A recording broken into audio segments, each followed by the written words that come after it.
What's up, guys? It's your girl Riva, and I'm back again with another video. If you're new to this channel, hi, my name is Riva. It's very nice to meet you. Before we get into this video, make sure you guys hit that subscribe button, give this video a thumbs up, and as I always say, make sure you guys leave your comments in the comment section down below. It does not matter how you feel about this video. We all want to talk about it. Also, if you're not following me on Instagram, follow my Instagram. It's at RIVAH_JORDON, and we're going to go ahead and jump right into the video. How are you doing, Godfather? I am well, man. Atlanta, things are getting kind of hot around here. So, from what I understand, this person says that somebody did, then didn't, then did. That's exactly right. You have this girl, this woman who's dating this dude. He's a rapper. So you got Bay, the woman, and Low. And Bay says, "Oh, my son said you put some screws." Oh yeah, up his behind. And then she went to the police. The police and the prosecutors evaluated the child. The child couldn't keep his story together for nothing. Mm-hmm. And then she went to the husband. She went to the boyfriend. She went to Low and says, "Low, I'm not getting any help from the prosecutors. I'm just going to go straight to social media." So she goes to social media, starts dragging him around. They both lawyer up. The Bay says, "Listen, I'll drop all of this if you take a lie detector test." Because she took a lie detector test. So what Lowe did, he took 2 lie detector tests, one with her doctor, her expert, and one with his. Both of them came back that he wasn't lying and he didn't do anything to this child.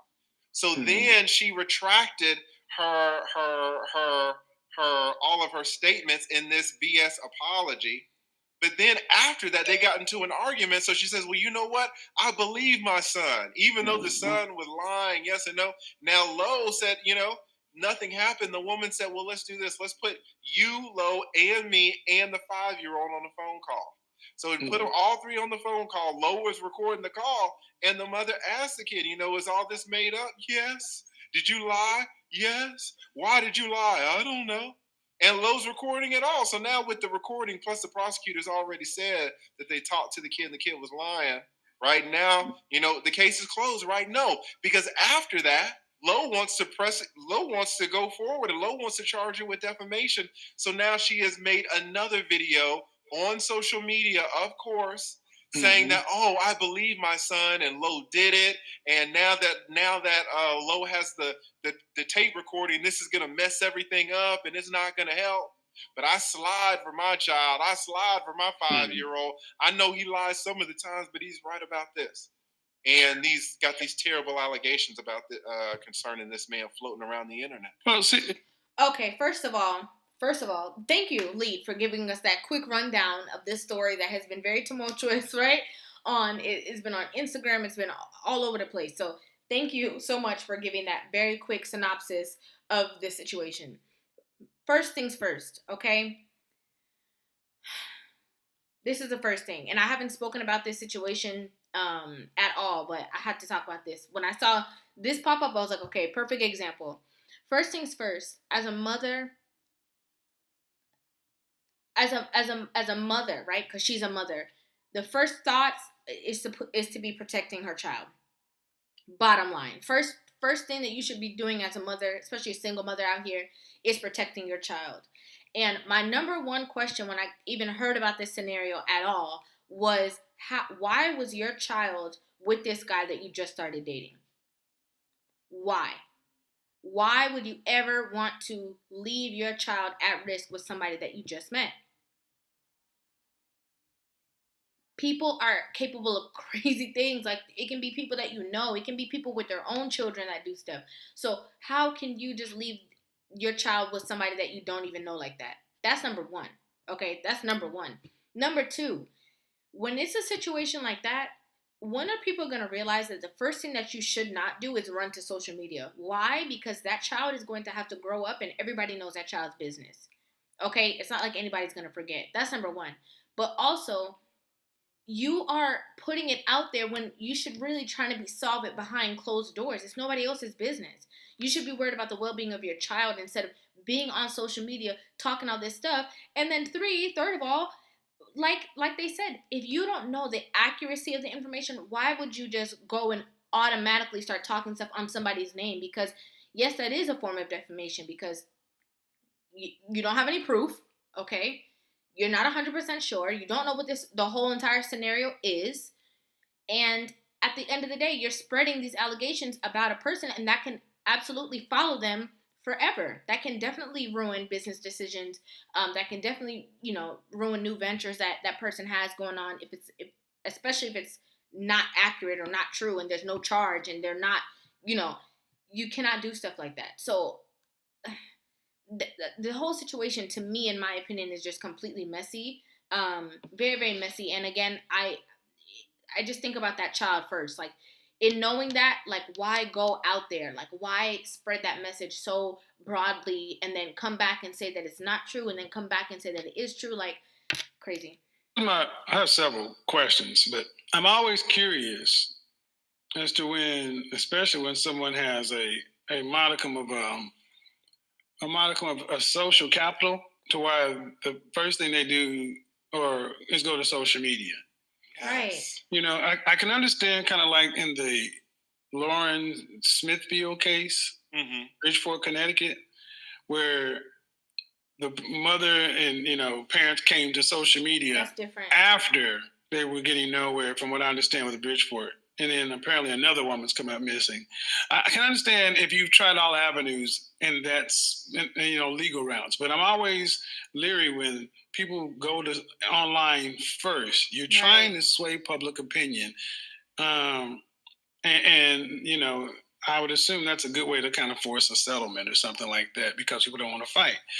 But my question is, from the legal standpoint, is there any way for the public to find out the percentages of how often women in particular claim, forcible acts or something egregious like this, and it's an outright false allegation? Because if you file a police report and it's a lie, can't you be charged for that? Isn't that a felony? Yes, you can be charged for that. It depends on the case, whether it's going to be a felony or a misdemeanor. Okay. There is no police department in the nation that will want to keep that statistic. That statistic that you're asking for is so relevant. It is so important to men, and they will intentionally not keep it. Was the DA, if they're okay? I don't know. So I'm asking. Isn't there, like if a domestic dispute happens some places, I thought there's some things where officers are compelled to do certain things, or they don't have a choice to not. In these false reports, do the DAs have to decide to press charges, or it is 100% in the DA's discretion, whether the prosecutor's discretion, whether they're going to charge the person or not. 100%. So we're talking about prosecutorial will, and we're also talking about police will to hold women accountable for filing false reports. Because people often say, well, she should go to jail for filing this or go to jail for that. But if the police department and the DAs don't want to keep the information or file, what recourses do men? So that means that there is no repercussion. And if there is, it's just because somebody that day decided that, yeah, we'll go ahead and do that with her. But if they just feel like, whatever, we'll just leave it alone, then that person can literally just ruin somebody's life for nothing at all, with no consequence at all. That's crazy. Yeah, because this stuff, Duke Lacrosse, what was it, Brian Banks, you and I both know, even before you came to YouTube, we had to move a certain way because one of these is a death sentence. Absolutely. It only takes one. Right. So, absolutely right. I don't know. Is there anything that men can ultimately, what would we need to do? Legislation on a local level, federal level? Because the disparity is just, women can just pretty much say whatever they want to. That's what it appears to be. Yes. And it seems to me that men are just kind of having to take it. Yes. And because the system, prosecutors, police aren't really, do we have to circumvent them? I mean, what do we need to go around the right? What the Chinese did when the pandemic happened? I mean, what? Because this can't continue. You're exactly right. Now, let me be fair. There is a rationale behind it. There is a rationale behind why prosecutors want to keep this on the low. Prosecutors do not want it out that they are prosecuting cases where women lie. Why is that? Because they don't want a case where, let's say, a woman is on a date and the woman says, "Okay, I'm fine to have sex," and then during sex, the woman says, "You know what? I'm not really feeling it anymore." But the guy goes ahead and finishes it anyway. Now we can all agree that that's a violation. Right. So she's been violated. It's a date violation. What the prosecutors never ever want is for that woman to sit at home and say, "Okay, if I call the police and they don't believe me, then I'm going to prison."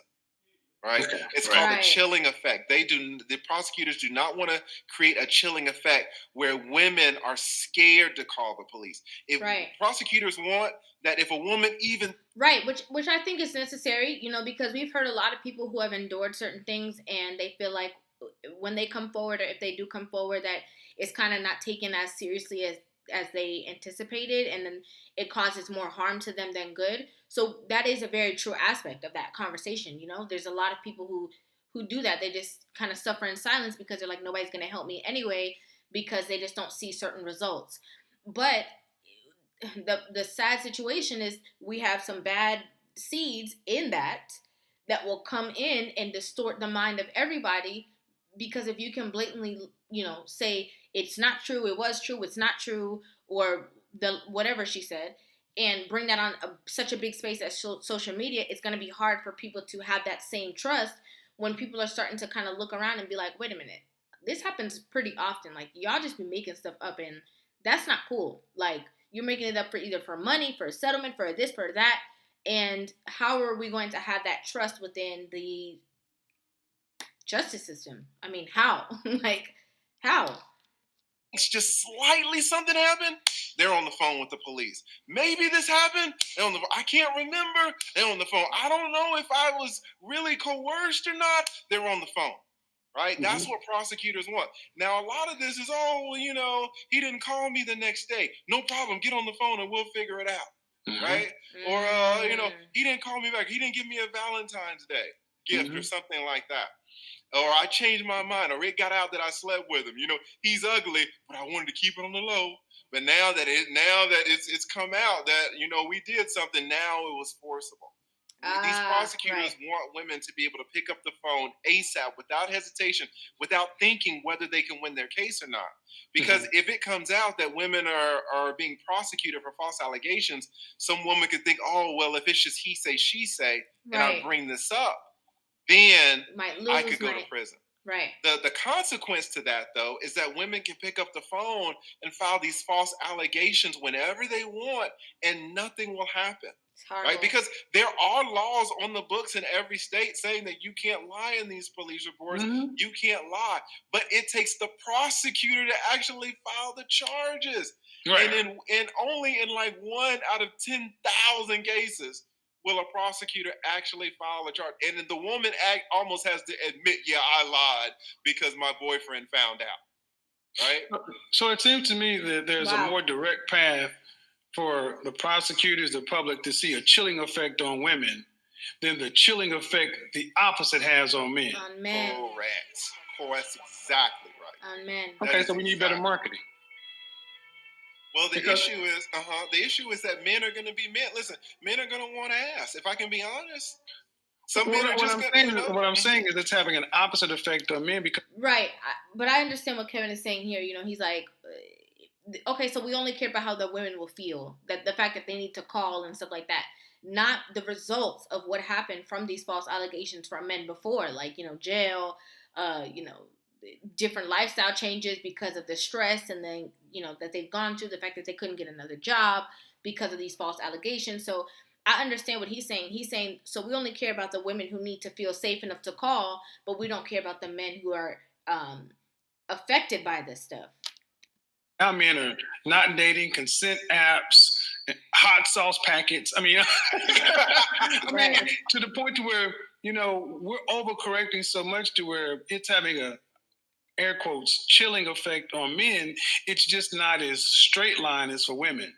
It's a more elongated. A woman could do this, and then if then else, and like I know, most people have short attention spans, and they don't see that how a Brian Banks being falsely accused cost him this. I mean, whatever settlement he got doesn't change anything. So, and it has an effect to where men are almost having to just accept the abuse because they're not going. And it's so true, because at the end of the day, once you have like an allegation like that against your name, it doesn't matter if you come out and clear the air. It don't matter if you come out and the person says it wasn't true. That's always gonna stay with you. Like once your reputation is ruined, especially in a certain aspect, there's no coming back from that. And the fact that a person can do that and there's no repercussions, that's a really big problem. Believed anyway. So how else do you change? How else do you put in political will? Marketing. The Chinese did it. People that survived World War II Germany, they did it. This is where I think men are going to have to start acting as though, well, it doesn't happen when it happens to that guy. Because just like the prosecutor wants a woman to pick up the phone if she even thinks it might have happened, because they want to defend women, men who are consumers too. Maybe we don't spend 73 cents on every dollar, but that 27 cents is still 27 cents. Right. We need to get 27 cents much more prosecutorial will. Yes. That's all I'm thinking, because when it goes to the public, most guys are just like, it's the story today. But you've seen this, I've seen this, especially as men become more valuable. This is a real fear. A real fear, and we hear about it every day, to where we almost become desensitized to where what happens.